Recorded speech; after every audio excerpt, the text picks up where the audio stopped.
Bismillahirrahmanirrahim. Assalamualaikum warahmatullahi wabarakatuh. Alhamdulillahi rabbil alamin. Hamdan kathiran tayyiban mubarakan fih kama yuhibbu rabbuna wa yardah.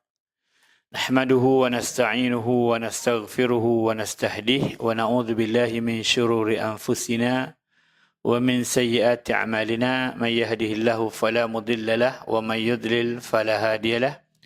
أشهد أن لا إله إلا الله وحده لا شريك له وأشهد أن محمدا عبده ورسوله لا نبي بعده. أحبتي في الله, bapak-bapak, ibu-ibu, anak-anak muda semua ini bawa apa ya sedikit. InsyaAllah kita akan merenungkan beberapa nasihat dari Rasulullah SAW dalam menjalani kehidupan di dunia ini, terutama dalam hal rumah tangga. Setelah kita bersyukur tentu dengan Allah atas nikmat iman dan berselawat selalu kepada Rasulullah SAW sebagai bukti kita mencintai beliau dan berharap dari syafaat dari beliau. Saya akan memulainya dengan sebuah kisah tentang teladan kita yang jalan hidupnya berliku, mungkin lebih berat dibanding kita. Kita itu sedikit saja kebentur hidupnya, ngeluhnya sepanjang hidup. Beliau SAW itu sangat berat hidup. Banyak sudah tahulah cerita bagaimana tumbuh kembangnya. Tapi poin yang ingin kita ambil sebagai pembuka daripada kajian kita siang ini adalah kisah rumah tangganya. Sebagai seorang Rasul dan sebagai seorang pemimpin utama kaum mukminin ketika itu, belasan tahun lamanya, mestinya beliau mempunyai privilege dunia yang sangat besar. Ketika menaklukkan rumah Rom, menaklukkan Persia sebagian tempat itu, dan orang-orang Yahudi, mestinya kemewahan itu mirip Rasulullah SAW.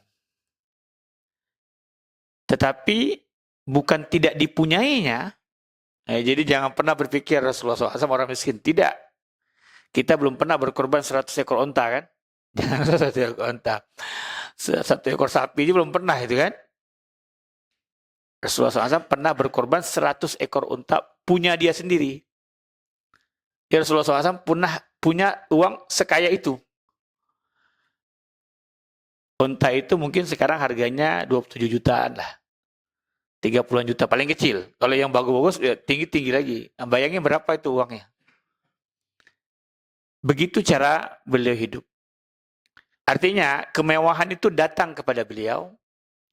Tetapi kemiskinan juga datang kepada beliau. Pernah yang sering disyairkan kan, 3 purnama tidak berasap di rumahnya. Itu nggak pernah rumah kita kan? Pernah rumah kita gitu? Nggak pernah kan? Nggak pernah. Itu menderita sekali. Itu punya istri 9. Bukan 1. 9 yang diurusnya. 9 orang yang di bawah urusan dia semuanya. Apakah perjalanan rumah tangganya happy-happy saja? Maksudnya ya indah? Tidak, berat. Bayangkan 9 orang perempuan yang bukan dari orang-orang miskin itu. Antum tahu latar belakang istri-istri beliau? Anak pengusaha Abu Bakar. Anak tokoh masyarakat Umar, anak pemimpin Yahudi terkenal, Bani Quraizah, Safiyah, anak pemimpin besar dari orang Arab, Bani Jahsy, Zainab, orang-orang penting yang dia ambil sebagai istri-istrinya. Tapi ketika menjadi istri Rasulullah SAW, Maka seluruh tunduk kepada Rasulullah SAW, dan kita akan dengarkan satu momen di mana Rasulullah SAW ternyata juga sangat berat membersamai istri-istrinya. Jazakallah khairan. Satu waktu Rasulullah SAW pernah dimintai oleh istri-istrinya, berkomplot semuanya, agar bagian yang dimiliki oleh Rasulullah SAW itu juga dibagikan kepada istri-istrinya. Rasulullah SAW punya hak khumus, 20% daripada ghanimah itu hak Rasulullah SAW. Dia mau belanjain apapun halal semuanya.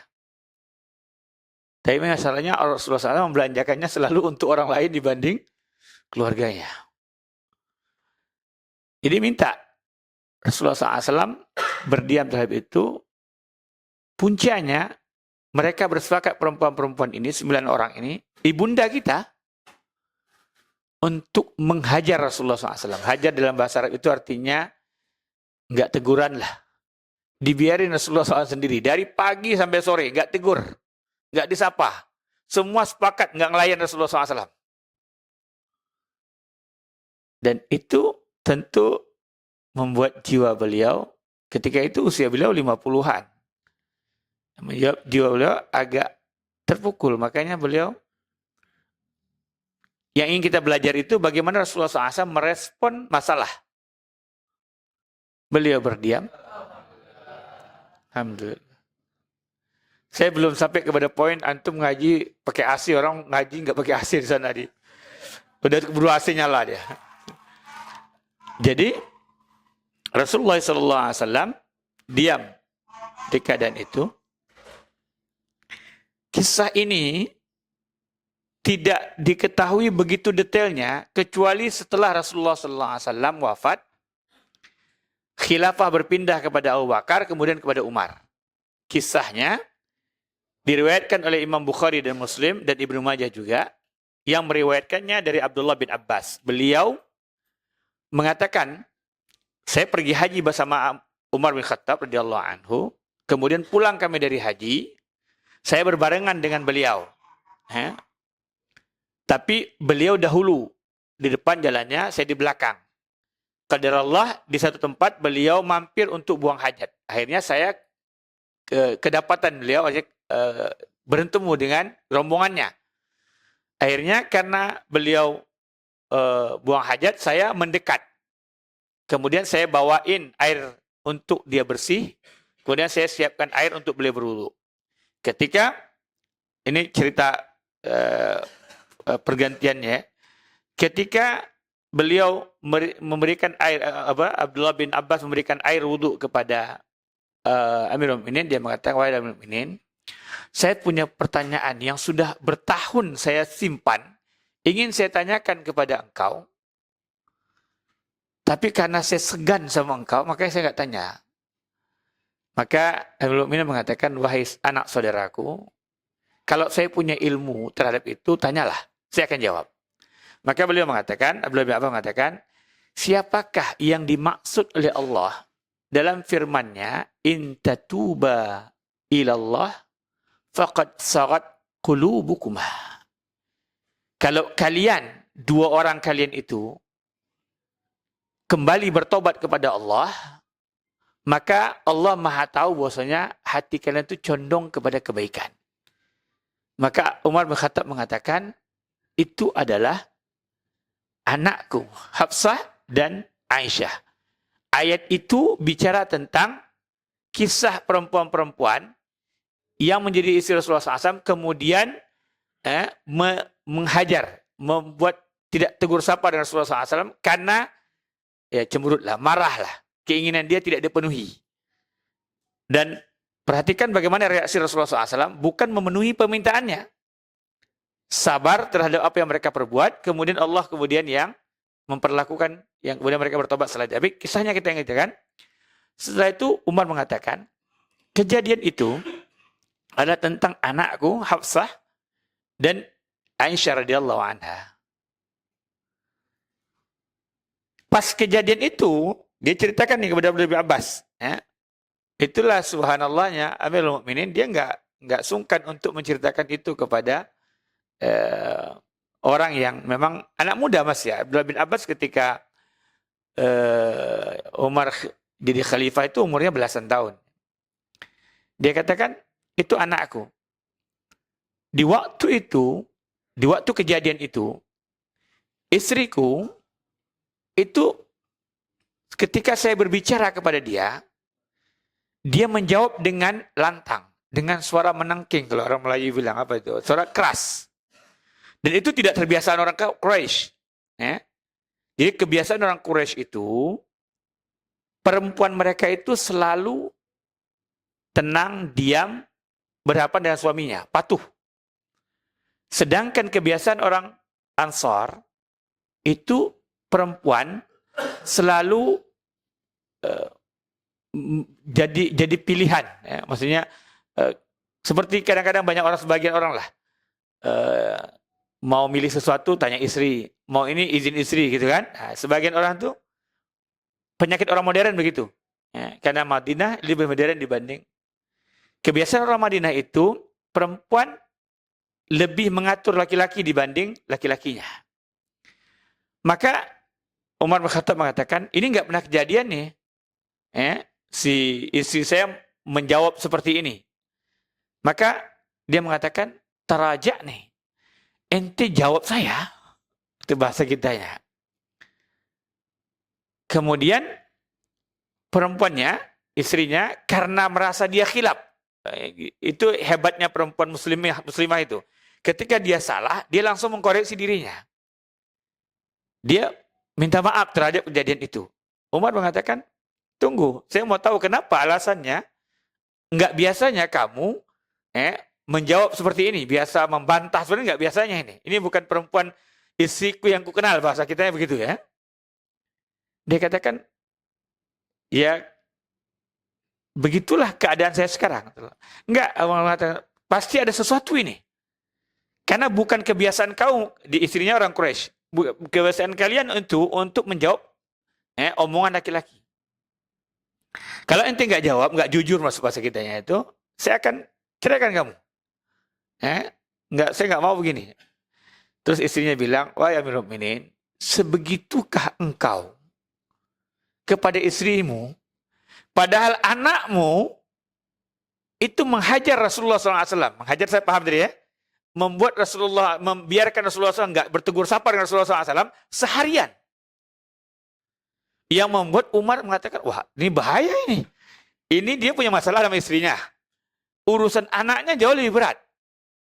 Dan kalau kalian tahu, orang tua itu urusan anaknya, itu urusan dia selesai masalahnya itu. Nggak dipikirkan, udah lupa dia ceritanya. Dia jauh akan pikir anaknya, apalagi anaknya perempuan. Dan anaknya perempuan yang berpotensi karena masalah ini akan dicerai Rasulullah SAW. Kemudian dia dapatkan informasi dari istrinya, sesungguhnya Rasulullah SAW bersumpah untuk tidak menggauli istri-istrinya selama 1 bulan. 29 hari. Dan itu beliau dapatkan informasi itu. Artinya, marahnya perempuan tadi itu, karena permintaannya tidak dipenuhi oleh Rasulullah SAW, bukan dijawab Rasulullah SAW mengalah, udah kalau gitu ya. Karena poinnya Rasulullah SAW tidak ingin istri-istrinya larut dengan dunia. Itu poinnya. Kemudian Rasulullah SAW bahkan membalasnya dengan, udah, saya bersumpah tidak akan menggauli kalian semuanya. Yang membuat kemudian itu bikin goyang keluarga istri-istri Rasulullah SAW. Tapi poin yang kita pelajari adalah bagaimana sikap Umar. Begitu dia mendengar istrinya ngomong begitu, dia lupa permasalahan dia dengan istrinya. Udah, dia pergi langsung ke anaknya, Hafsah. Dia katakan, oh Hafsah, saya dengar cerita gini, kamu lakukan itu? Dia katakan, Aisyah juga melakukan itu. Dia nggak jawab dia. Itu kan perempuan begitu kan. Perempuan kalau seperti anak kecil tuh. Kalau dia tembak dia itu, dia lempar orang lain tuh. Hafsah juga Aisyah juga lakukan itu. Umar mengatakan, enggak. Saya nggak poin yang lain tuh urusan yang lain tuh. Kamu jangan samakan dengan kamu dengan Aisyah. Aisyah itu sangat dicintai Rasulullah SAW. Kamu siapa? Begitu cara ayahnya membuat anaknya supaya berpikir. Akhirnya diceritakanlah kisahnya. Akhirnya ketika bapaknya mendengar kisahnya itu, akhirnya beliau datang Rasulullah SAW. Dia datangi Rasulullah SAW. Ketika itu Rasulullah SAW sedang bersedih. Jadi ketika dia masuk itu, ini dalam Ibnu Majah dikatakan, ketika dia masuk ke rumah Rasulullah SAW, dia minta izin kepada seorang pembantu Rasulullah SAW namanya Rabah. Dia katakan, bilang sama Rasulullah SAW, Umar mau minta izin bertemu. Rabah tanya Rasulullah SAW, Rasulullah SAW diam. Akhirnya Rabah mengatakan, saya sudah sampaikan apa yang engkau katakan, tapi Rasulullah SAW diam. Oke. Dia tungguin. Setelah itu dia bilang, tolong bilang sama Rasulullah. Sampai 3 kali, dia nggak berhasil untuk bertemu Rasulullah SAW. Akhirnya dia putuskan untuk pulang. Begitu dia mau keluar rumahnya, Rabah mengatakan Rasulullah SAW sekarang mengizinkan kamu untuk masuk. Akhirnya Umar mengatakan, Umar kemudian masuk ke bilik Rasulullah SAW. Dia berkata Rasulullah SAW, apakah engkau sudah mentalak istri-istrimu? Dalam riwayat Ibnu Majah mengatakan, apakah engkau sudah mentalak Hafsah? Dan riwayat Imam Bukhari Muslim mengatakan, apakah engkau mentalak istri-istrimu? Ini menunjukkan apa? Bahwasanya kalau yang Hafsah artinya Umar itu fokus kepada anaknya ini. Rasulullah SAW mengatakan tidak. Saya tidak sampai mentalak mereka, cuma saya berjanji untuk tidak menggauli mereka sama sekian. Dan itu kemudian Umar bertanya, apa kejadiannya? Rasulullah SAW ceritakan kejadiannya, karena mereka, kalau bahasa orang Melayu ini nama mengugut. Mengugut itu apa tuh? Dia minta sesuatu dengan paksa lah. Apalah, saya nggak tahu bahasa persis Indonesianya itu ya. Mengugut itu ngancam, ngancem, gitu kan? Ngancem untuk minta sesuatu itu. Rasulullah SAW tidak penuhi itu, dan akhirnya Umar mengatakan, saya juga sudah bilang sama Hafsah, kalian ini terpengaruh dengan pikiran orang Ansor. Kita dulu orang Quraisy nggak kenal tuh perempuan menantang laki-laki. Rasulullah SAW ketika mendengar itu, beliau tersenyum. Poin yang ingin kita bawakan adalah bahwasanya Rasulullah SAW pernah ini poin yang kita mulai kajian kita. Rasulullah SAW pernah bermasalah dengan istri-istrinya pada posisi masalah yang sangat berat. Ini beda dengan hadis kedustaan yang dituduhkan kepada Aisyah, itu lain lagi nih. Ini poin yang memang istri-istri secara tabiat dan duniawinya, dia melihat Rasulullah SAW punya sesuatu yang lebih. Dia berharap itu juga mereka dapatkan. Ya kan? Masa Rasulullah SAW kasih orang semua, kita nggak dapat apa-apa, mereka mau lebih juga. Tetapi Rasulullah SAW mengajari istri-istrinya supaya mereka hidupnya tawadhu, mereka enggak terlalu silau dengan dunia dan seterusnya. Tapi poin yang ingin kita belajar adalah ketika Rasulullah SAW bermasalah dengan istrinya, langkah yang diambil apa? Diam, menyendiri, dan dia mengancam itu supaya menakutkan istri-istrinya, tapi dia tidak sama sekali, Rasulullah SAW tidak sama sekali pernah menyentuh istrinya dalam arti memukulnya. Jangankan mukanya, kakinya pun tidak pernah. Sampai pada tahap yang sangat dia marah itu, dia menyendiri. Itu pelajaran berumah tangga. Makanya Ali bin Abi Thalib itu, dia dalam orang Arab itu ada namanya nama, isim, ada namanya kunyah, Abu, Ibnu, ada namanya laqab. Laqab itu gelar. Seperti Umar Al-Faruq itu laqab. Abu Hafs itu kunyah, namanya Umar, begitulah. Ali itu namanya Ali, di kunyahnya dengan Abul Hasan, laqab yang paling dia sukai kejadian ketika dia bermasalah dengan istrinya Fatimah. Dia pernah marah yang sangat marah. Sampai memerah mukanya. Tapi langkah yang dia ambil, begitu dia marah, dia pergi ke masjid. Dia sholat. Marahnya nggak bisa hilang juga itu. Bayangin. Udah sholat, marahnya nggak bisa hilang. sampai dia letakkan pipinya di tanah. Ditekan pipinya di tanah itu, menahan amarah. Antum bayangkan bagaimana marahnya itu. Sementara yang dia marahi ini, perempuan ahli surga ini. Anak dari penduduk surga ini. Ya kan? Enggak calang-calang, orang Melayu bilang, enggak beleng-beleng itu. Enggak talang-talang orangnya. Memang orang yang mulia itu. Tapi dia pernah marah. Ketika Rasulullah SAW mendengarkan itu, kejadian itu, akhirnya Rasulullah SAW pergi ke rumahnya, melihat istrinya juga menangis. Fatimahnya juga menangis. Perempuan selalu begitu. Kalau Anda marah, jangan pukul dia. Jangan pukul. Jauhkan tangan sama sekali. Cari cara. Rasulullah SAW mengajarkan, kalau kamu marah berdiri, maka duduk. Kalau duduk juga masih marah, maka berbaring. Kalau masih marah juga, sholat. Nah, Ali sudah sampai ke level yang sholat pun tidak menghilangkan itu. Bayangkan berapa marahnya itu. Tapi tidak ada keluar kalimat tolak dalam mulutnya, dan tidak ada tangan yang sampai ke badan istrinya. Begitu teladannya. Ketika dapatkan Fatimah menangis, Rasulullah SAW feelingnya udah, ini Ali pasti di masjid nih. Dia pergi ke masjid, dia lihat Ali sedang menekan pipinya. Rasulullah SAW mengatakan, kun ya abat turab. Bangun wahai bapaknya pasir. Maka Ali mengatakan, tidak ada lakab yang lebih aku cintai dibanding perkataan Rasulullah SAW, kun ya abat turab. Berdirilah wahai. Karena ketika itu dia posisi yang Rasulullah SAW tidak membela anaknya. Ini juga kalau kita, antum masih muda-muda. Kalau kita sudah jadi orang tua, mertua saja, jangan pernah berpihak pertama kali kepada anak kita. Itu biasanya hancurnya rumah tangga. Itu karena keberpihakan masing-masing itu. Akhirnya, di pelajaran. Poin yang balik kita tadi itu pada Rasulullah SAW pernah bermasalah. Dan bermasalah dalam rumah tangga kita, itu hal yang sangat normal.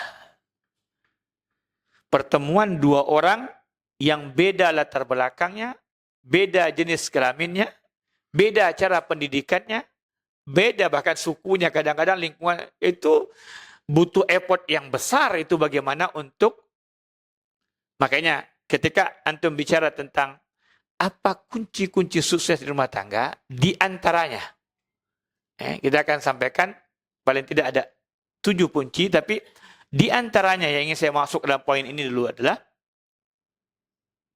taghaful an uyubi zaujah. Mudah melupakan kesalahan pasangan. Itu kunci. Kenapa? Karena perempuan itu dikatakan yakfurnal asir. Karena mereka sulit untuk melupakan kesalahan pasangannya. Perempuan itu mudah melupakan kebaikan pasangannya.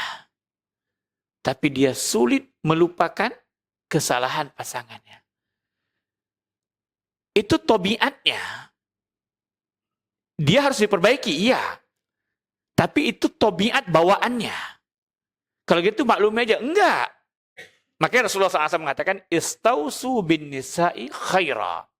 Selalu wasiatkan, nasihatkan perempuan itu tentang kebaikan. Kenapa? Karena tabiatnya itu condong kepada yakfurnal asir. Yakfurna ashir. Dia kufur kepada jasa pasangannya. Kalau kita laki-laki tahu itu, jangan jadikan itu senjata untuk menghakimi dia. Kalau itu jadikan senjata, hancur rumah tangga sudah. Makanya laki-laki, poin yang paling penting, taghaful an uyubi zaujah. Mudah melupakan keburukan pasangan. Kalau itu karakter yang kita bisa bawa, insya Allah selamat rumah tangga. Poin yang paling penting dalam rumah tangga itu adalah, ini poin kebahagiaan yang paling penting itu adalah, yang belum memulai, ingatkan ini. Yang sudah menjalaninya, review ini. pastikan rumah tangga itu diniatkan untuk ibadah. Itu poin pertama. Dan itulah yang menguatkan rumah tangga sampai ke surga.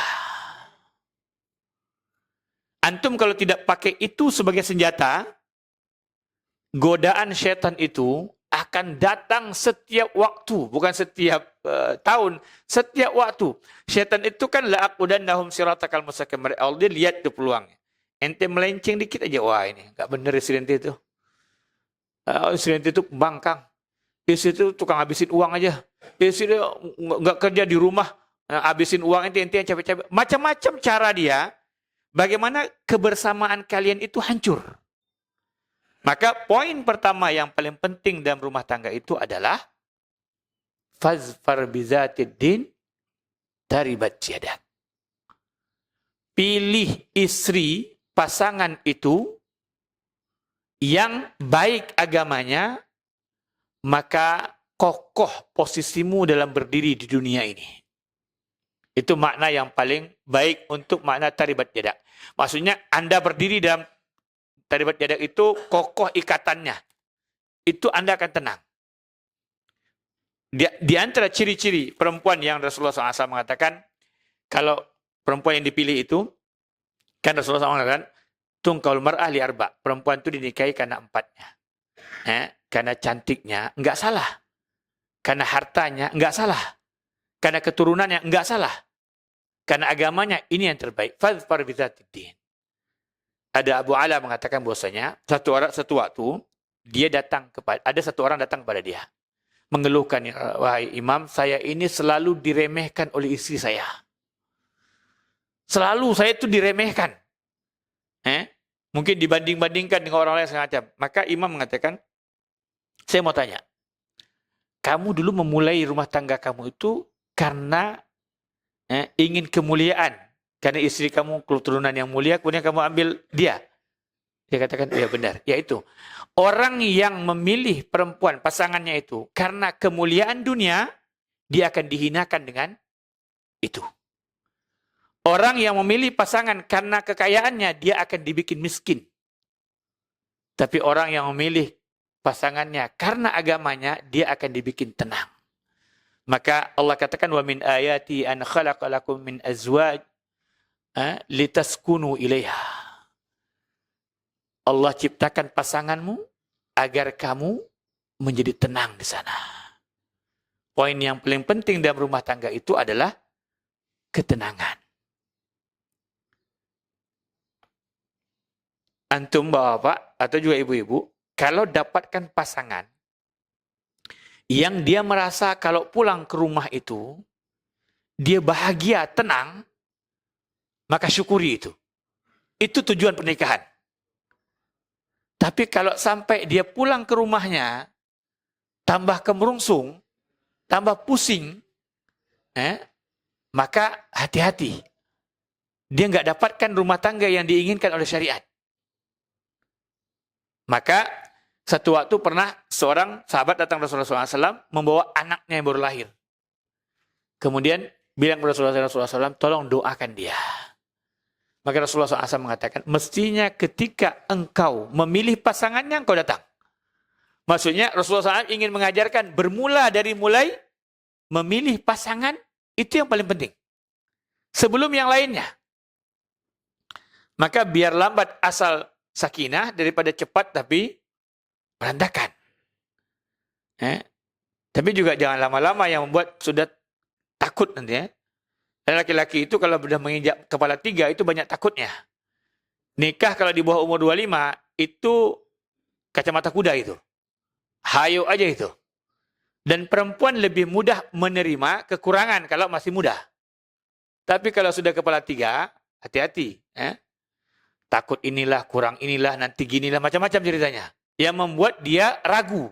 Akhirnya sampai tua sudah. Rasulullah SAW mengatakan, "Faman raghiba an sunnati falaysa minni." An-nikah sunnati falaysa, faman raghiba an sunnati falaysa minni. Nikah itu sunnah Rasulullah SAW. Kalau enggak suka, maka dia bukan bagian dari umat Rasulullah SAW. Jadi poin yang pertama adalah pilih pasangan dengan baik. Kalau sudah terlanjur memilihnya, maka perbaiki pasangan kita. Kadang-kadang kan kita dapat hidayah, sudah terlanjur kan, sudah menikah, sudah punya anak macam. Kalau belum sih masih bisa memulainya dengan memilih. Tapi kalau sudah terlanjur gimana? Ya, perbaiki pasangan kita. Ketika memperbaiki pasangan, tentu memperbaiki diri kita. Antum tahu nggak bagaimana cara syariat ini membuat mesra, cara memperbaikinya? Rasulullah SAW mengatakan, Rahimallahu abdan. Allah merahmati seorang laki-laki yang kalau dia bangun di malam hari, dia sholat. Kemudian dia bangunkan pasangannya. Kalau pasangannya susah bangun, dia ambil air, dia cuci, bukan siram ya. Dia cuci mukanya, bukan disiram. Bukan disebor, bukan diguyur. Dia cuci mukanya. Ya, dia ambil air, cuci mukanya. Ya. Begitu juga rahimallahu imra'atan. Dan Allah merahmati seorang perempuan yang kalau bangun malam dia, kemudian dia dapatkan pasangannya, dia bangunkan. Kalau dia susah untuk bangun, dia ambil air, kemudian dia basuhkan mukanya. Antum kalau mau cobain deh. Jam 4, jam setengah 4 gitu. Kalau belum sanggup bangun jam 1-an, kan, jam itu, cobain. Itu mesra banget. Serius. Itu sangat mesra. Iya, itu sangat indah. Itu enggak, jangan antum tampilkan di Instagram, itu enggak butuh disebarkan itu. Itu indah sekali. Kenapa? Karena cinta yang jujur itu adalah ketika kita berusaha membawa pasangan kita bersama-sama ke surga. Itu cinta yang paling jujur. Itu ukuran cinta. Ini kan kita mau evaluasi diri kita sendiri ya. Kalau sama orang kita nasihati deh. Tapi kalau Anda mau tahu bagaimana jujurnya cinta itu, bagaimana posisi kita terhadap pasangan kita. Kita mau dia selamatkah? Atau udah yang penting sudah rumah tangga terserah dan tidak, atau itu kita yang bawanya. Kalau antum mau hidup rumah tangga itu nikmat, maka jadikan apa yang tuntunan agama itu sebagai jalan hidupnya. Jadi saya katakan, mulailah rumah tangga, niatkan ibadah. Kalau sudah terlanjur, perbaiki. Dan mulai sekarang, niatkan itu ibadah. Kenapa? Karena rumah tangga pasti banyak masalah. Enggak berumah tangga juga banyak masalah. Rumah tangga pasti masalah. Sampai Imam Ahmad mengatakan, al-mu'min mubtala. Mukmin itu, tabiat hidupnya itu diuji. Semua kita diuji. Karena kita memiliki dua syahwat yang berpotensi untuk sering mengeluh dan tidak puas. Dan satu syahwat yang menenangkan. Jadi kita diuji. Antum juga diuji kan? Belum dapat kerjaan, minta kerjaan. Begitu sudah dapat kerjaan, malas kerja. Ya kan? Belum dapat gaji UMR, minta UMR. Selesai UMR, minta naik. Manusia begitu. Nggak puas dia. Tapi kalau jadikan dia ibadah, antum akan menikmati rumah tangga itu. Kenapa? Karena kita laki-laki. Saya sering ini ngomongin kepada anak saya. Ketika kan lihat, saya punya anak cukup banyak alhamdulillah. 5 pasang saya punya anak. 5 pasang ya, bukan 5 orang, 5 pasang. Jadi anak saya sudah 1 orang baru menikah. Yang perempuan terutama itu kan biasanya dekat sama ayahnya. Itu kalau lihat ayahnya sering pergi kemana gitu kan, itu kayaknya capek gitu kan. Sampai ngomong, ya kami membebani nih. Gitu. Enggak, saya bilang gitu. Dan pada laki-laki saya sering bilang, karena laki-laki saya nomor 3, 4, 5, 6, 4, 5, 6, 7, 8, 9, 10. 4, 5, 6, 7, 8. Karena 9, 10-nya perempuan. Saya bilang, salah satu kenikmatan jadi laki-laki itu adalah setiap lelah yang ayah habiskan ini sepanjang jalan. pergi sini kan, terbang sini. Setiap lelah itu ibadah kepada Allah Subhanahu wa taala. Dan indahnya kita diajarkan syariat zikir. Yang antum kalau jalan, teman-teman yang ngantar ayam semacam itu kan, kalau jalan antum bawain itu nikmatnya luar biasa. Saya beberapa kali sama teman-teman jamaah masjid itu bawa mereka touring sampai ke ujung genteng sana, kita touring. Saya bilang, ini yang paling nikmat sepanjang touring ini adalah antum bisa berzikir kepada Allah sepanjang itu. Sederhana. Antum nggak banyak apa, nggak doa, bingung. Yang sederhana aja. Apa itu? La ilaha illallah wahdahu la syarikalah lahul mulku wal hamdu wa ala kulli syai'in qadir. Apal kan? Gampang. Subhanallah alhamdulillah wa la ilaha illallah wallahu akbar. Apal kan? Gampang. Subhanallah bihamdi subhanallah azim astagfirullah wa atubu ilaih. Apal kan? Gampang. Baca itu aja sepanjang. Antum mengantar, antum sambil kerja segala macam. Itu aja.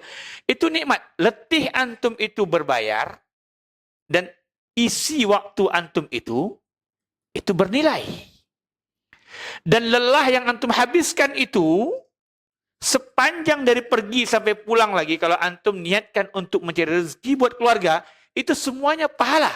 Rasulullah SAW mengatakan, dinar yang kau infakkan di sabilillah untuk perjuangan perang, dinar yang kau infakkan untuk fakir miskin, anak yatim, dinar yang kau habiskan untuk keluargamu, dinar yang ketiga ini yang untuk keluargamu jauh lebih besar pahalanya dibanding 2 dinar yang lainnya.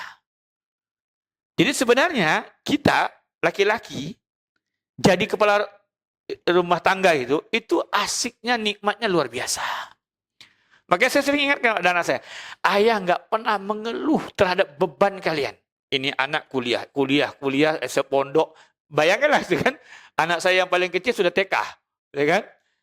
Pondok itu 3 orang, SD itu 3 orang, kuliah itu 2 orang, 1 berumah tangga. Itu yang kita pikirkan untuk itu. Kalau kita bahagia menjalaninya, kan kita laki-laki ini kan tugasnya apa sih?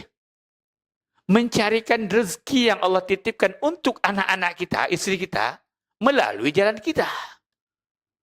Kalau konsep itu yang ada di kepala, indah hidup antum. Tapi kalau saya nyariin duit untuk anak itu, ngeluh aja ceritanya itu. Kenapa? Karena harta itu sedikit tidak cukup, banyak apalagi. Bukan banyak cukup, bukan. Banyak apalagi. Kenapa?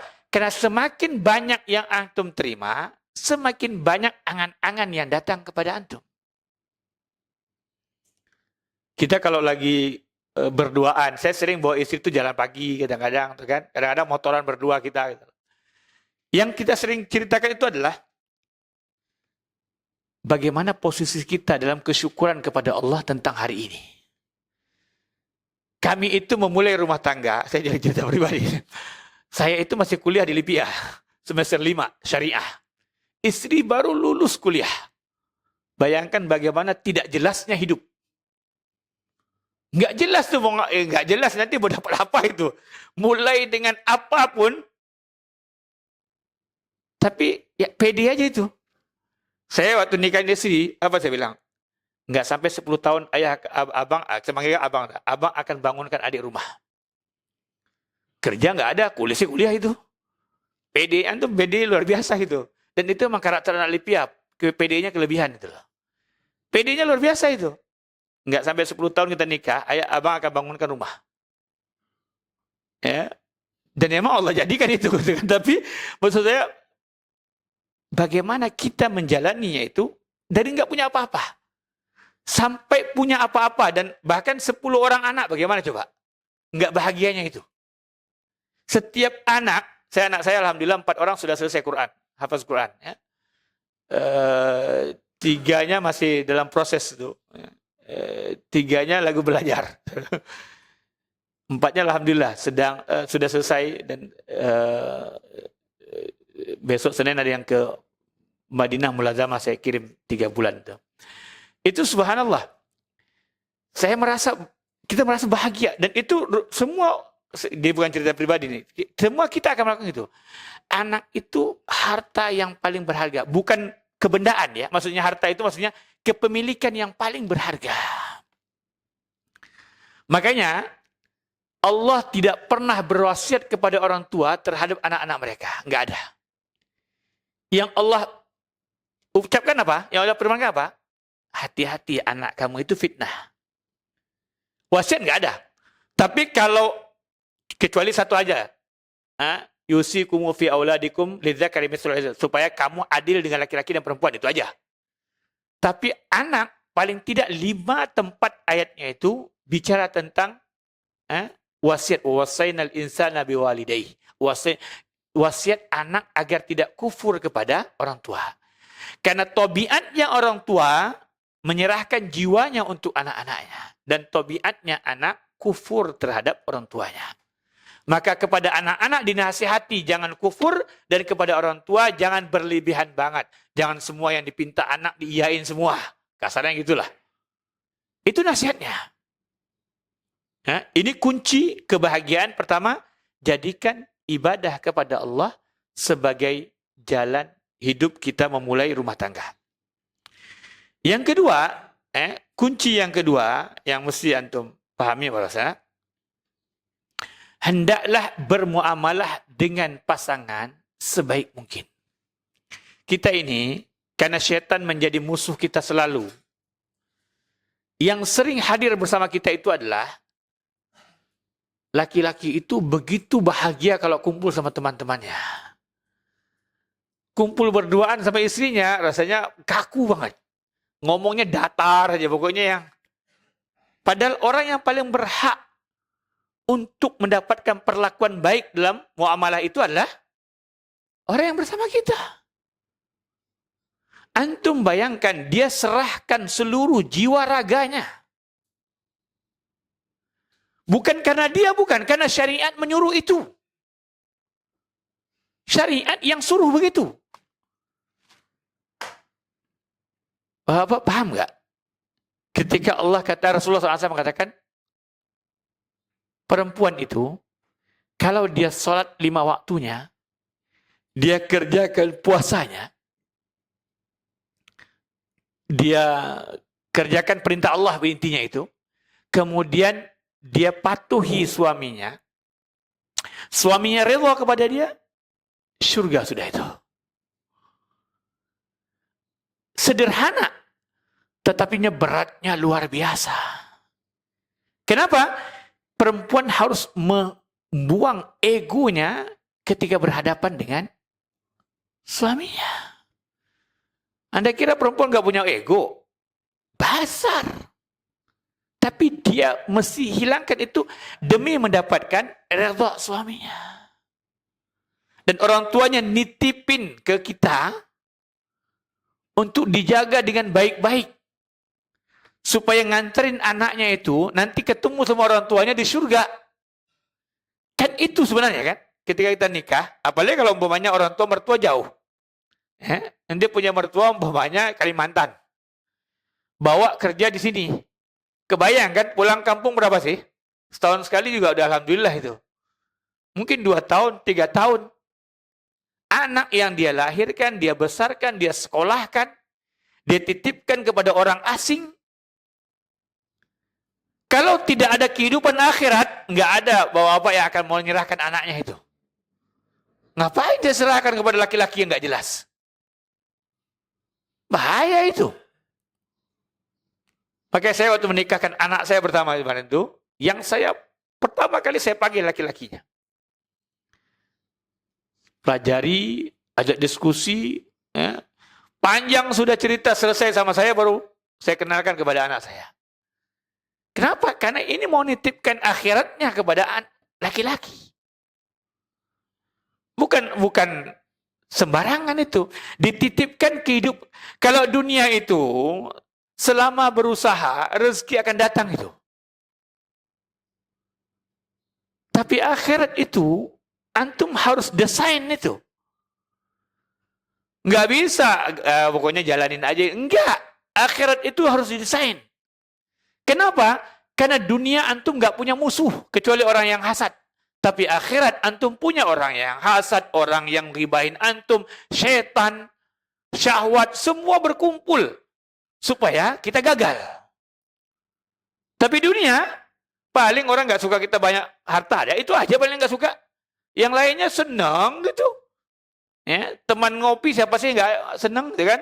Teman makan itu semua yang senang. Tapi akhirat itu musuh kita banyak. Maka kehidupan akhirat itu mesti didesain. Nanti punya anak, apa yang kita harus lakukan? Tinggal di mana, bagaimana sekolahnya, dan seterusnya. Maka kembali kepada poin keduanya, perbaiki hubungan kita kepada pasangan kita.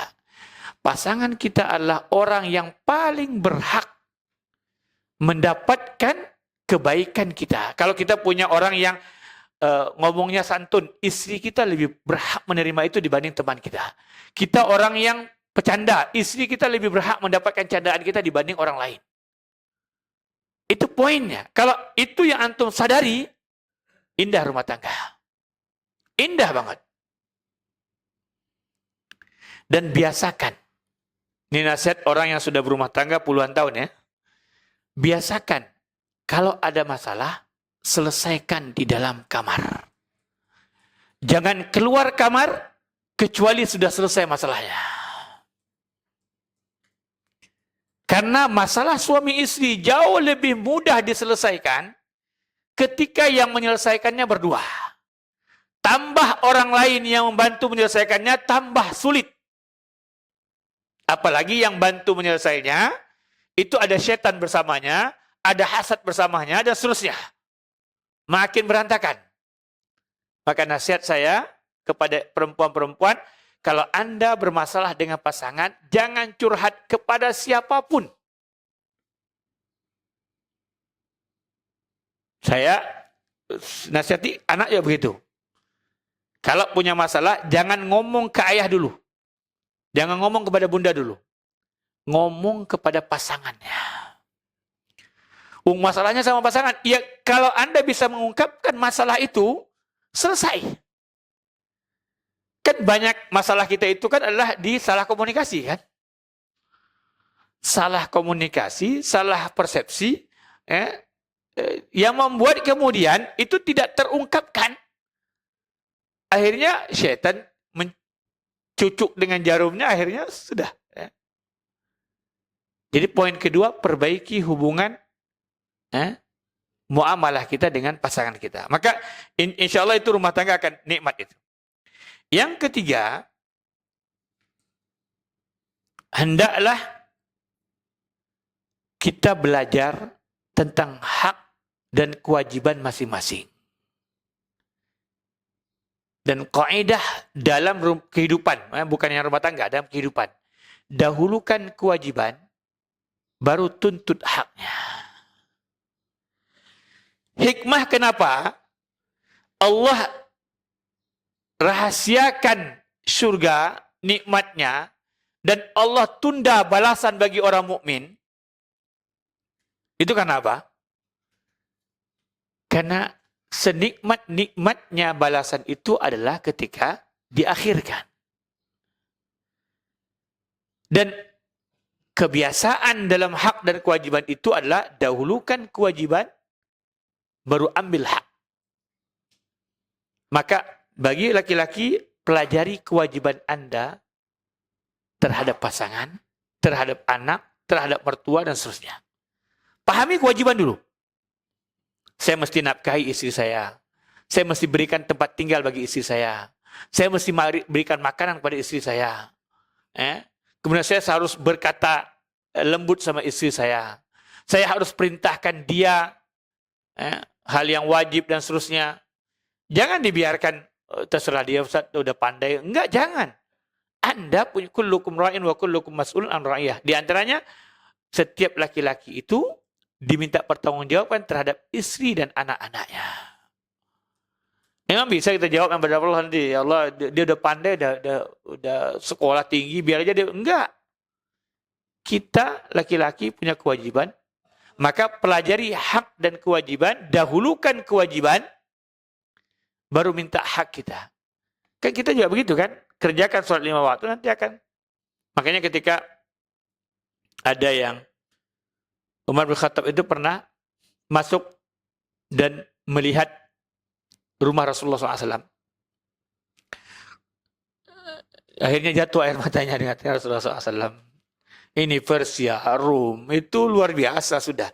Kejadian ini ya mungkin 2-3 tahun sebelum wafatnya Rasulullah SAW. Jadi kemenangan kaum muslimin sudah menyebar kemana-mana sudah. Artinya pemerintahnya sudah kuat dan segala macam. Umar mengatakan Kisra, Kaisar itu luar biasa kekayaan mereka. Ini engkau Rasulullah SAW, nggak ada sesuatu yang maksudnya tidak ada di dunia yang bisa dibanggakan lah gitu. Apa dikatakan Rasulullah SAW? Wahai Abu Habs, jangan engkau tersilau. Sesungguhnya mereka adalah kaum yang dipercepat pemberian oleh Allah, dan kita kaum yang diakhirkan pemberian oleh Allah. Dan sebaik-baik pemberian adalah yang ketika diakhirkan. Jadi memang itu tabiatnya. Jadi hak itu di akhir dah. Kalau kita mengetahui tentang kewajiban kita laki-laki, mengetahui tentang kewajiban kita perempuan, maka nikmat. Dahulukan kewajiban baru kemudian tuntut hak. Jangan menuntut hak sebelum tuntas kewajiban.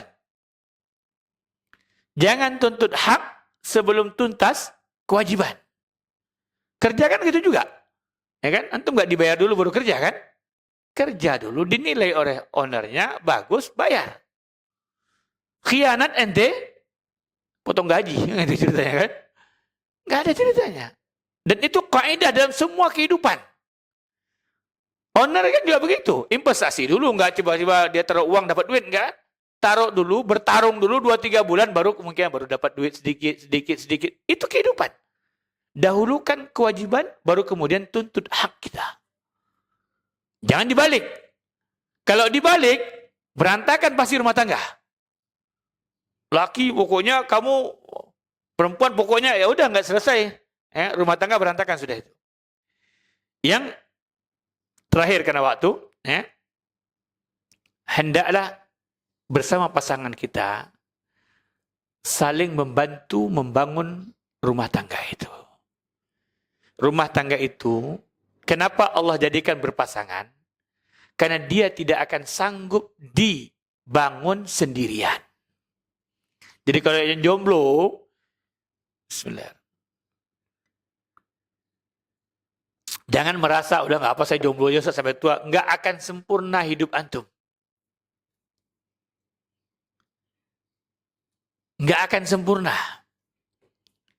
Kenapa? Karena hidup itu berpasangan. Hidup itu berpasangan. Makanya Adam itu menjadi sempurna dia ketika sudah dapat pasangannya. Sekali beradam ayahanda kita di surga pun tidak tenang ketika pasangannya tidak ada. Anak muda umur 30-an merasa nggak perlu perempuan, pokoknya saya mau hidup sendiri. Nggak ada ceritanya. Nggak akan tenang. Nah, karena rumah tangga itu dibangun berdua, maka sama-samalah kita. Kalau suami lagi futur, melemah imannya, istri ingetin. Itu bukan guruin, bukan. Diingetin.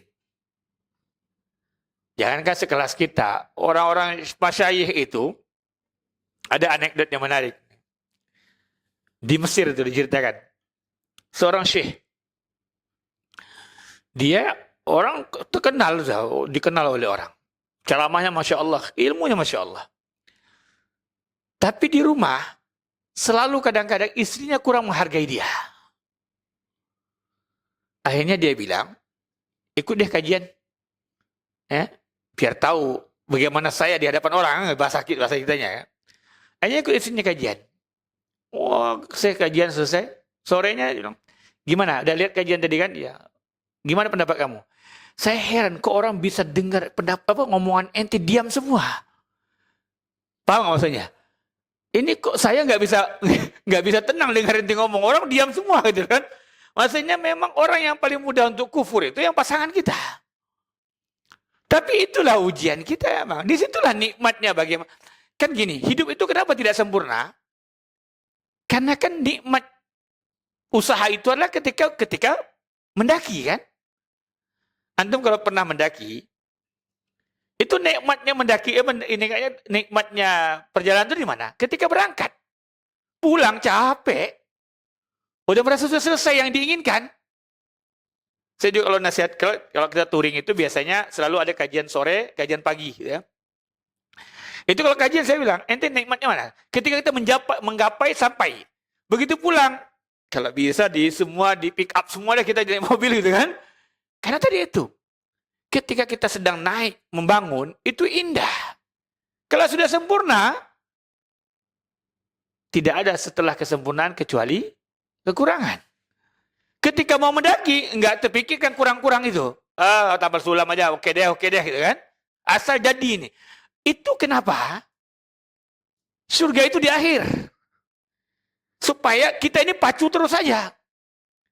Satu waktu, Imam Ahmad itu kan diuji dengan punggungnya itu bungkuk karena dipukul oleh Mu'tasim. Satu waktu, beliau udah tua. Dia bangun malam. Anaknya, saya lupa namanya Fatimah atau Maryam. Atau Zainab, antara itulah, lupa saya. Terjaga, melihat ayahandanya sholat. Dalam keadaan bungkuk itu. Dia mengatakan, wahai ayahanda, sampai kapan ini? Maksudnya sampai kapan sholat malam? Kan capek, udah tua kan gitu kan? Istirahat. Apa dikatakan ayahandanya? Sampai kaki kanan ayahanda menginjak surga Allah Subhanahu wa taala. Maksudnya ya begitu hidup dunia itu, terus kita naik supaya endingnya memang sudah mau ya kaki kanan mau ke surga aja udah. Makanya lelah-lelah lah di dunia nggak apa-apa. Begitu juga pasangan. Lelah-lelah kita membangunnya sampai nanti, karena kalau orang sedang membangun, kekurangan tuh dia tidak fokus tuh. Cincai lah, cengli lah bahasa orang itu kan. Nggak apa-apa lah gitu lah. Tapi kalau sudah sempurna, yang dicari kekurangan. Tapi kalau sedang membangun, enggak. Ya kan? Cincai lah, oke nggak apa-apa lah. Kurang-kurang dikit oke deh. Gitu kan. Kadang-kadang istri nyinggung nggak apa-apa lah. Ya kan? Kadang-kadang suami kurang dikit nggak apa-apa lah. Pokoknya kita sama-sama ingin bangun. Itu diantara hikmahnya. Jadi poin terakhirnya, bangunlah rumah tangga enggak dengan kerjasama. Apalagi kalau kemudian udah dititipi anak. Ini PR kita berdua ya. Kalau saya bisa, saya selesaikan. Kalau enggak, kamu bantu. Kan begitu poinnya. Pendidikan itu kan bukan tanggung jawab istri itu. Tanggung jawab suami. Istri cuma membantu suaminya. Supaya visi kita tercapai. Tapi beban beratnya itu pada siapa? Pada suami. Jangan salah, bukan istri yang menentukan di mana anak sekolah, kepada siapa dia belajar. Bukan, suami. Jadi belajarlah untuk bersama-sama membangun rumah tangga itu. Mudah-mudahan dengan begitu rumah tangga kita asyik itu, nikmat. Selama kita bekerja sama itu insya Allah rumah tangga kita nikmat. Mungkin itu yang bisa saya sampaikan. Kalau ada pertanyaan silakan. Ada pertanyaan nggak sebelum saya bertanya? Ya silakan. Ada pertanyaan? Silakan. Assalamualaikum warahmatullahi wabarakatuh.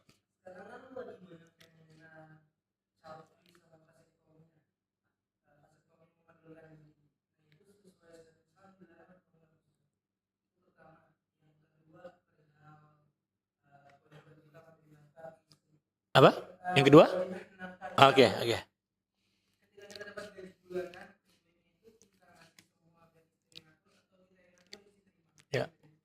Ya, poin pertama itu haram. Bukan hanya pasotomi, bahkan KB kalau tidak darurat itu haram. Nggak boleh. Nggak boleh menahan keturunan itu nggak boleh. Yang paling longgar dibolehkan oleh syariat itu adalah mentertibkannya, mengurutkannya. Umpamanya kita punya pasangan subur. Memang itu yang dicari. Rasulullah SAW mengatakan, tazawwajul waludul wadud. Cari perempuan yang banyak anaknya dan besar kasih sayangnya. Nah, kalau kita punya pasangan yang subur, mungkin kita mau ngatur sedikit, maka dibolehkan inzal namanya. Keluar mani di luar. Itu pun tidak sepanjangnya boleh. Ya kan? Ketika sudah mungkin ketika kita sudah normal lah, mungkin anak 2-3 tahun nggak boleh. Oh, saya mau nanti anaknya 10 tahun baru boleh, nggak boleh. Harus perbanyak. Rasulullah SAW mengatakan, fa inni mukatsirum bikumul umam. Aku berbahagia, berbangga di hadapan umat yang lain dengan banyaknya umatku. Dari mana itu? Dari keturunan yang kita titipkan itu. Jadi haram hukumnya, vasektomi apapun bentuknya itu haram. Baik laki-laki maupun perempuan. Ya. Makanya kan kalau rumah sakit sering, ya, kalau anak kita sudah 3-4 dia bilang, Pak kita ini ya, kita apa namanya itu? Itu steril. Saya pernah tuh sekali, anak saya yang ke-6 itu sesar. 1, 2, 3 seterusnya tidak sesar, satu aja, karena waktu itu kelilit. Setelah itu dokter bilang, Pak vasektomi di steril ya. Dia bilang, Dok, kita masih pengen punya banyak anak. Pak udah 6 anaknya. Saya kalau bisa 10 Pak, Dok, kan? Dokter kan tergantung kita kalau Pak kasihin ibunya. Ibunya mau gitu kan? Malah karena itu sunnahnya begitu gitu kan? Dan itu bahagianya itu ya. Jadi itu haram, itu poin pertama.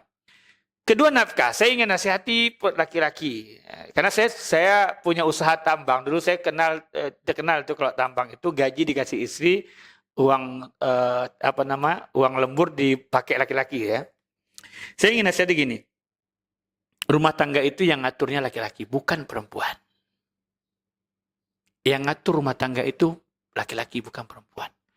Kewajiban antum itu bukan hanya untuk istri antum. Untuk istri, untuk anak, untuk orang tua.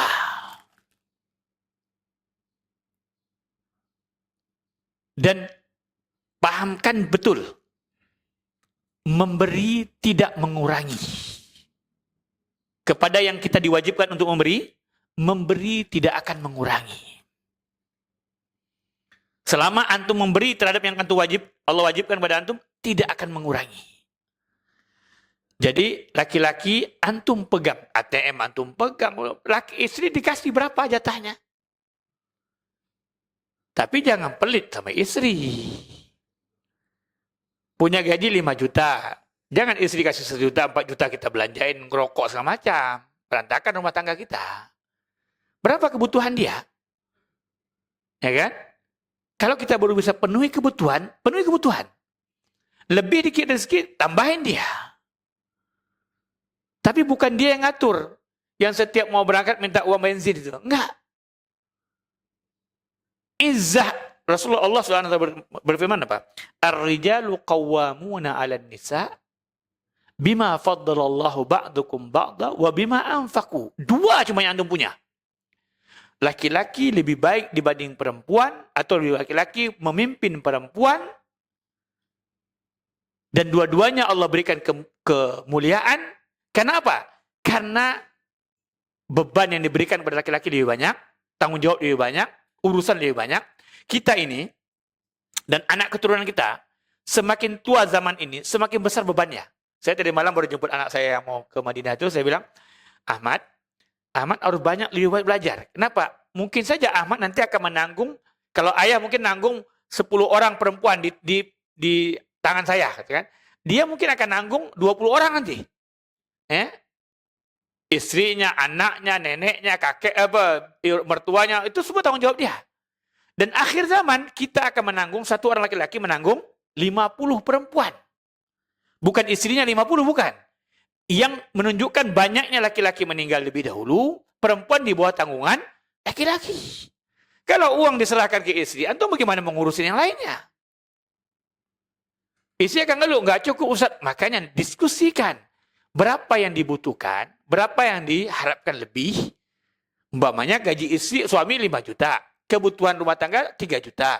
Nego lah. Bang, jangan 3 juta, 3,5 ke, 4 juta ke, kan? Ya, nego. Kan gini, masalahnya itu adalah kita terlanjur sudah kalah sama perempuan. Itu masalahnya. Sudah semua diserahkan itu kan. Akhirnya udah tinggal mau. Kan anekdot sering datang tuh kan. Akhirnya suami pecah ban di jalan, nggak bisa nambal ban karena nggak bawa duit, gitu kan? Kita yang punya. Apalagi istri di rumah. Apalagi kalau istri di rumah, udah kecukupan dia apa? Karena keberkahan itu bukan kepada suami atau kepada istri. Keberkahan itu pada patuhnya kita pada syariat. Itu keberkahan itu. Nggak ada dalam syariat kita perempuan yang mengatur harta suami, nggak ada. Nggak ada itu. Anda serahkan berapa kemampuan. Nah, di situ titik negosiasinya. Di situ diskusinya. Kalau sudah ketemu angkanya, laki-laki kepala jadi kaki, kaki jadi kepala, jalankan itu. Kita sepakat nih berapa butuhan rumah tangga? 4 juta. Mau, tapi jangan yang haram. Mau ente nambah kerja 3 jam kah, 4 jam sampai pulang malam kah? Pokoknya kebutuhan rumah tangga terpenuhi nih. Jangan negosiasinya sudah 4 juta, tiap bulan dikasih 1 juta. Ngamuklah istri kita. Dari sini ATM saya pegang gitu kan. Itu poinnya. Kita tidak amanah terhadap komitmen. Itu poinnya. Kalau itu kita selesai. Benar, saya kenapa nasihati itu? Karena begitu cara kita berumah tangga.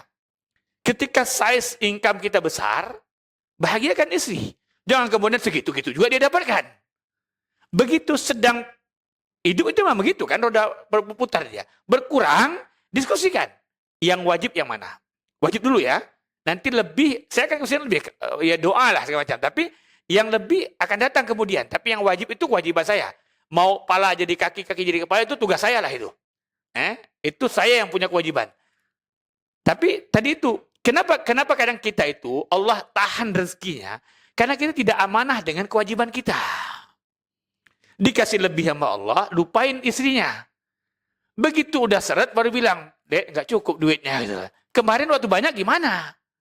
Kan kalau lebih dikasih lebih, kan istri kan perempuan yang paling pandai menyimpan kan? Iya, dia simpan. Kenapa kita tidak biarkan itu kepada dia? Karena tadbir rumah tangga itu di tangan laki-laki, bukan tangan perempuan.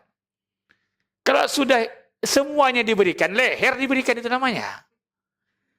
Tapi diskusikan. Dan kalau antum sudah sepakat dengan dia, yakinlah Allah akan mudahkan yang ini. Allah nggak akan biarkan kita. Karena Rasulullah SAW mengatakan, mal faqru akhsha alaikum. Saya nggak takut sama sekali kalian akan fakir. Nggak akan.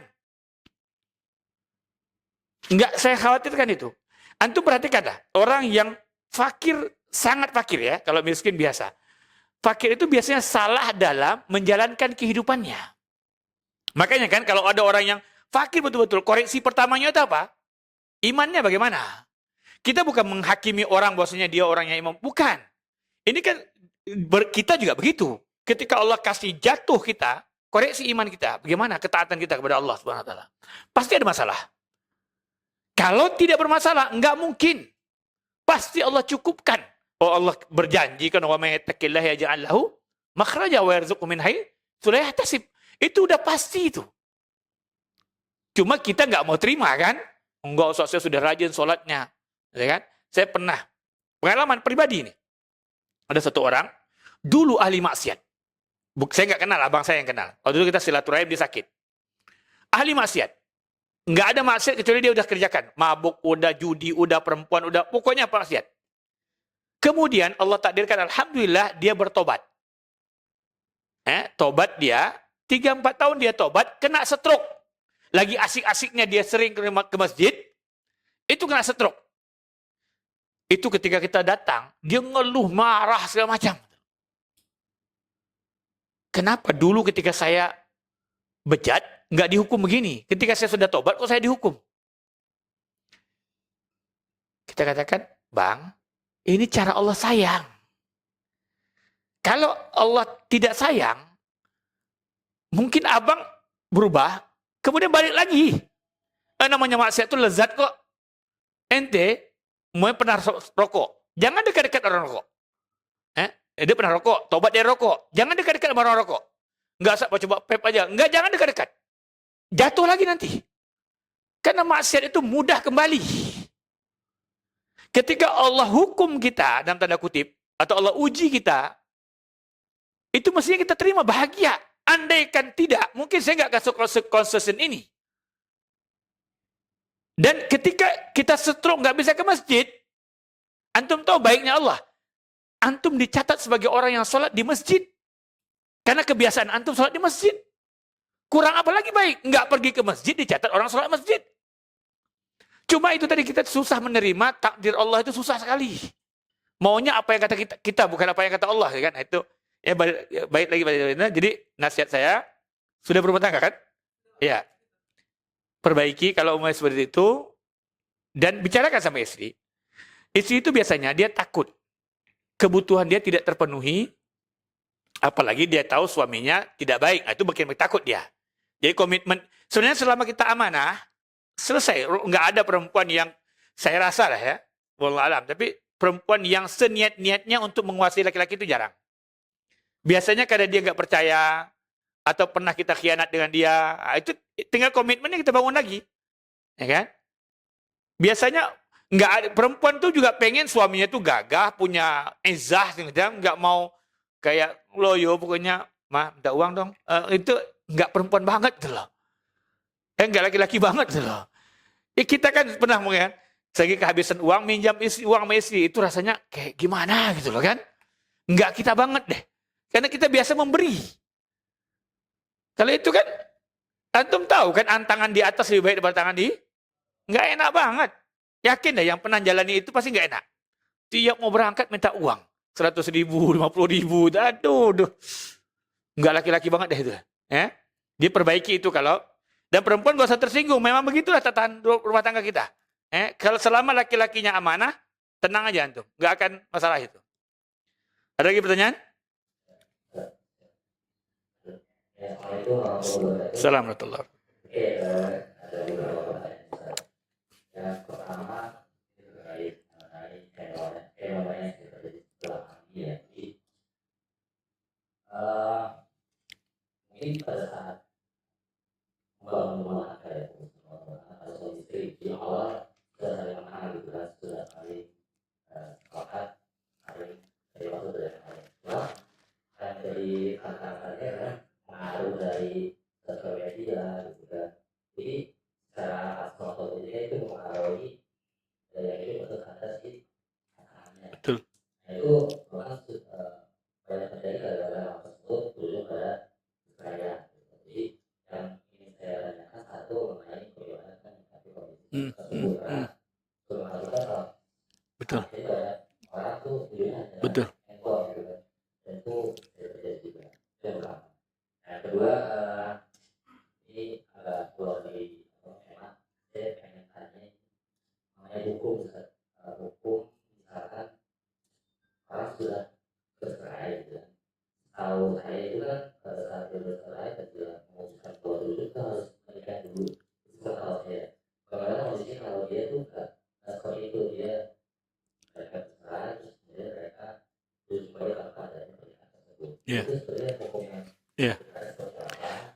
Apalagi ini mengenai itu kan belum jelas ya. Karena kita dulu ini pernah gitu ya, pernah dosa gitu, akhirnya banyak maksiatnya. Terus yang kita dengan Allah, insya Allah Allah maafkan itu seperti Allah. Nah, jadi biasanya kan pada saat kita tidak dosa dengan orang lain, dan kita nggak tahu orang itu ada di mana, dia masih ada atau enggak gitu kan. Sebenarnya kita merasa kurang aktif. Ya. Itu gimana ya? Ya. Ya, pertama masalah sosial media. Emang ini ujian berat kita di akhir zaman ini. Itu berat, itu nggak ringan. Ya. Kecuali orang yang dibantu oleh Allah, itu nggak akan mudah. Nggak kedengeran ya? Hah? Nggak kedengeran? Oh, di situ anunya, kuncinya. Jadi, nasihat saya gini. Saya juga nasihati kepada keluarga gitu. Jadi kan media sosial itu ibarat pedang lah ya. Anda gunakan salah jadi salah dia. Dan kebaikan banyak dalam dia. Jadi nasihat saya ya persedikitlah interaksi. Terutama yang paling penting itu jangan narsis di sosial media. Itu sering merusak rumah tangga itu. Ya, narsis mau dilihat orang segala macam, itu naudzubillah min dzalik. Itu yang pintu rusaknya rumah tangga. Kenapa? Jadi gini. Laki-laki itu kalau dia belum dapatkan perempuan, dia akan total ngejar. Begitu dia udah dapatkan, dia nggak akan menghargai itu. Kalau bukanlah dia mengerti bahwasanya berpasangan itu ada ibadah dan seterusnya, itu dia nggak akan selamat itu. Ya. Karena syahwat itu nggak berhenti. Dan syahwat ujian terberat bagi laki-laki itu ada perempuan. Jadi kalau kejadian seperti itu bukan perempuan saja yang dinasihati, laki-laki juga. Manfaatkan media sosial itu untuk kebutuhan kita, bukan untuk berlebihan. Itu selalu namanya berlebihan pasti nggak baik gitu kan. Nah, jadi nasihat saya itu kurangi dan belajarlah untuk mengambil, kan kalau media sosial kan tergantung bagaimana kita suka lihat yang apa gitu kan. Nanti kan akan yang teman-temannya akan apa namanya itu istilahnya itu yang algoritma kan itu kan. Maka dialgoritmakanlah. Makanya saya sering, HP saya itu kalau buka Facebook itu anak-anak sering protes. Kalau nggak ceramah bahasa Arab, ngaji. Saya kan kita nggak milih sendiri kan. Bukan kita yang milih. Di algoritmanya kan. Gitu loh. Itu poin pertama. Poin kedua tadi tentang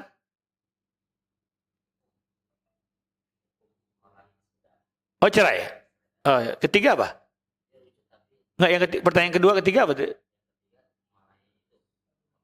Oke. Ya, yang kedua tentang hukum nih. Gini. Pertama, laki-laki pahami.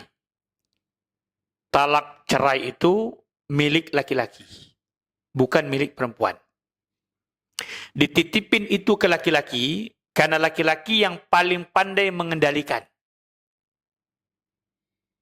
Jadi jangan jadi laki-laki cengeng.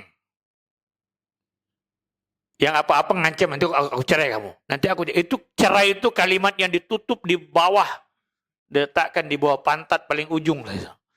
Jangan dipakai sama sekali itu.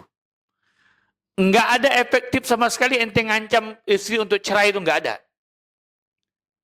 Jadi perceraian itu dititipkan oleh Allah kepada laki-laki. Yang bercandanya dianggap serius, apalagi seriusnya. Jadi nggak boleh bercanda dengan perceraian. Itu kalimat yang jangan pernah ada dalam vocabulary kita mestinya. Dibuang itu. Terakhir tuh. Sudah nggak ada jalan keluar lagi, baru tanyain, apa sih solusinya? Kalau seseorang bercerai, dia dikasih ruang. Makanya kalau istri minta cerai, itu namanya fasakh. Fasakh itu dipisahkan oleh hakim. Dan sepanjang hidupnya tidak boleh bersama. Itu fasakh, bedanya. Kalau cerai itu ada namanya talak bain, talak raj'i, talak bain kubra.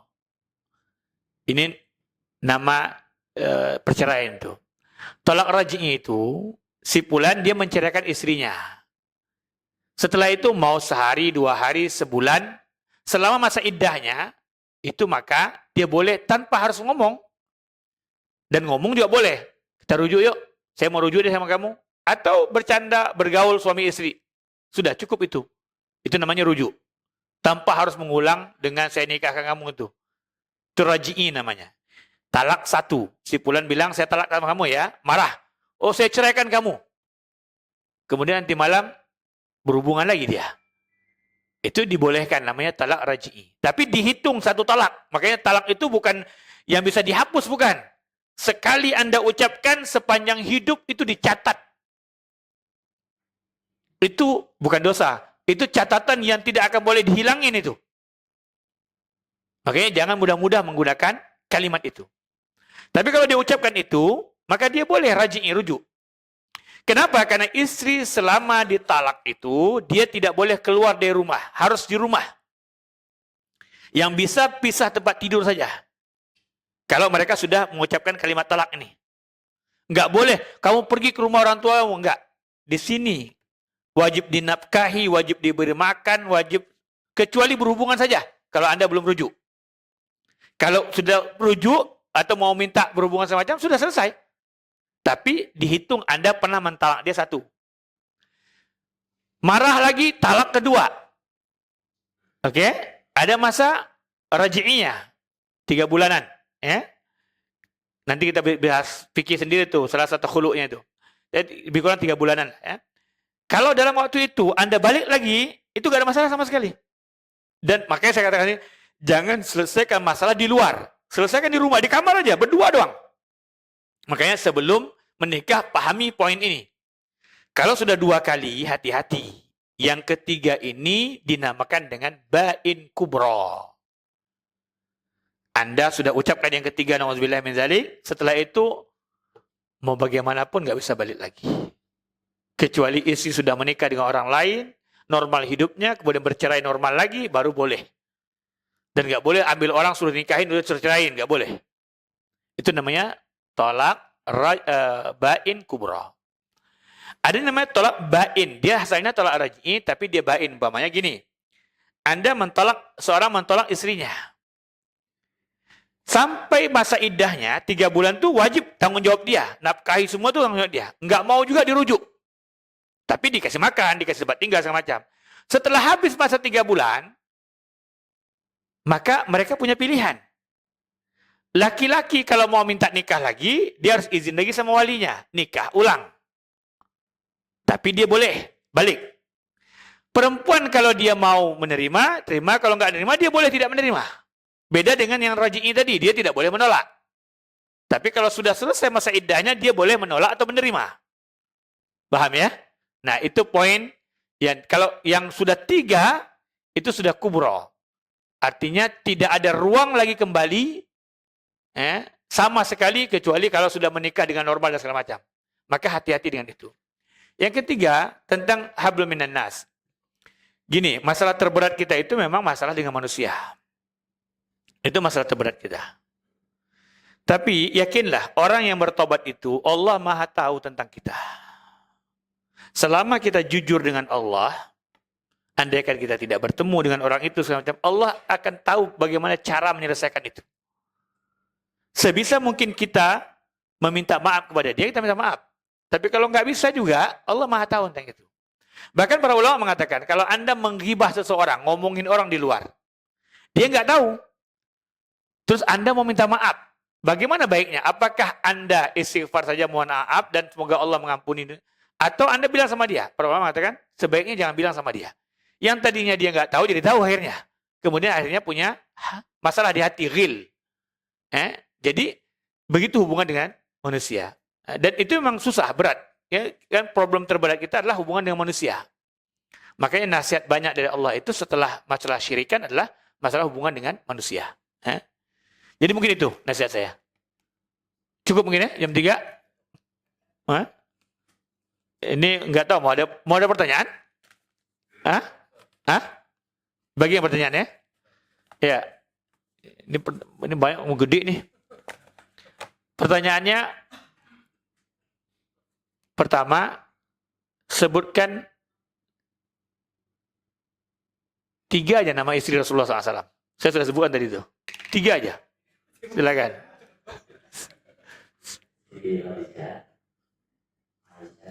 Siapa? Aisyah, Hafsah, Khadijah. Siti nggak ada ya. Siti itu bahasa Indonesia itu. Ya. Ini hadiahnya. Sebutkan, ini hadiahnya 2 nih. Sebutkan 2 saja dari kunci kebahagiaan rumah tangga. Kacamata. Ya. Udah duluan ini. Akhwatnya nggak kelihatan sih. Sorry. Ya. Yang pertama, cara memilih pasangan yang baik. Ikhtiar. Ya. Kedua, pahami dahulu kewajiban dan baru itu. Mumtaz. 2 hadiahnya nih. Masya Allah. Pertanyaan selanjutnya. Ya. Pertanyaan selanjutnya. Akhwatnya ya. Apa laqab yang Rasulullah SAW berikan kepada Ali? Laqab. Gelar. Tadi saya sebutin itu. Ketika Ali marah sama Fatimah. Ya, ya silakan. Apa bahasa Arabnya apa? Abu Turab, ya betul. Bapak Pasir, Abu Turab, Masya Allah. Ya, pertanyaan selanjutnya. Berapa istri Rasulullah SAW? Akhwat ada nggak? Bukan semua. Yang bersama Rasulullah SAW ketika kejadian itu. Hah? Akhwat siapa yang jawab? Iya, siapa? Berapa? Iya. Apa enggak sembilannya? Yang bersamaan. Hafsah, Aisyah. Coba catat ya. Hafsah, Aisyah, Safiyah. Yang masih bersamaan ketika itu Zainab binti Jahsy, Saudah, Maimunah, siapa lagi ya? Karena Zainab yang satu meninggal. Ya, Rasulullah SAW punya istri 11, Khadijah meninggal duluan, Zainab satu itu meninggal. Juwairiyah yang jadi 9 yang sempat bersama Rasulullah SAW dalam satu waktu. Mungkin ini terakhir.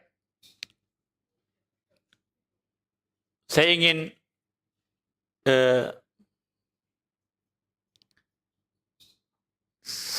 ada yang menyebutkan satu hadis Rasulullah SAW tentang cara memilih istri. Artinya yang apa-apa. Hadis Rasulullah SAW yang mengatakan kalau kalian perempuan itu dinikahi karena 4. Ya, silakan. Ya, apaan ini? Dia ya, dinikahi 4. Karena 4. Karena parasnya, karena hartanya, karena agamanya, dan karena turun. Ya, jazakallah khairan. Insyaallah lulus semua insyaallah. Jazakumullah khair atas waktu dan kesempatan antum. Nah, kalau mau ada pertanyaan segala macam, saya tadi tuh agak sedikit kurang sehat, tapi karena kangen sama Mas Rizky, saya datang. Dia biasa diskusi, kita konsultasi segala macam. Kalau ada hal nanti nggak apa, antum kasih aja, insyaallah. Tapi karena kita sering berjalan, kalau jawabannya lama ya mohon dimaklumi gitu loh. Kadang-kadang sering perjalanan. Itu saja, mudah-mudahan ada manfaat dari apa yang disampaikan. Tutup dengan doa kepada majelis. Subhanakallah bihamdik. Asyhadu an la ilaha illa anta astaghfiruka wa atubu ilaik. Assalamualaikum warahmatullahi wabarakatuh.